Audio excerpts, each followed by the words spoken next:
പണ്ട് ഹോസ്റ്റലിൽ താമസിച്ചിരുന്ന സമയത്ത് ഞായറാഴ്ചയാവാൻ കാത്തിരിക്കാറുണ്ട്. അത് വേറൊന്നിനും വേണ്ടിയിട്ടല്ല കേട്ടോ. ഞായറാഴ്ചകളിലായിരുന്നു അവിടെ ഇടിയപ്പവും മുട്ടക്കറിയും തന്നുകൊണ്ടിരുന്നത്. അന്ന് ആ ഹോസ്റ്റലിൽ താമസിച്ചിരുന്ന ഒട്ടുമിക്ക ആളുകളുടെയും ഫേവറേറ്റ് ബ്രേക്ക്ഫാസ്റ്റ് ഇതായിരുന്നു എന്ന് തോന്നാറുണ്ട്. ഒരുപാട് നേരം ക്യൂ ഒക്കെ നിന്ന് അവസാനം ഇടിയപ്പവും മുട്ടക്കറിയും നമ്മുടെ പ്ലേറ്റിലേക്ക് കിട്ടുമ്പോൾ ഒരു സന്തോഷമുണ്ട്. ആ സന്തോഷം എൻ്റെ കൂട്ടുകാരുടെ മുഖത്തൊക്കെ ഞാൻ കാണാറുണ്ട്. അന്ന് തുടങ്ങിയതാട്ടോ എനിക്ക് ഇടിയപ്പത്തിനോടും ഈ മുട്ടക്കറിയോടും ഉള്ളൊരു ഇഷ്ടം.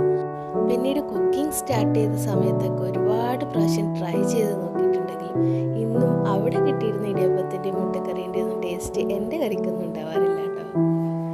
പക്ഷേ ഞാൻ ഇന്നും ട്രൈ ചെയ്തുകൊണ്ടിരിക്കുന്നുണ്ട് കേട്ടോ. പിന്നെന്താന്ന് വെച്ചാൽ ഇത് കഴിക്കുമ്പോൾ ആ പഴയ ഹോസ്റ്റലും കൂട്ടുകാരും പിന്നെ രാവിലെ എഴുന്നേറ്റ് ഇടിയപ്പത്തിനും മുട്ടക്കറിക്കായിട്ടുള്ള ഓട്ടവും ഒക്കെ ഓർമ്മ വരും.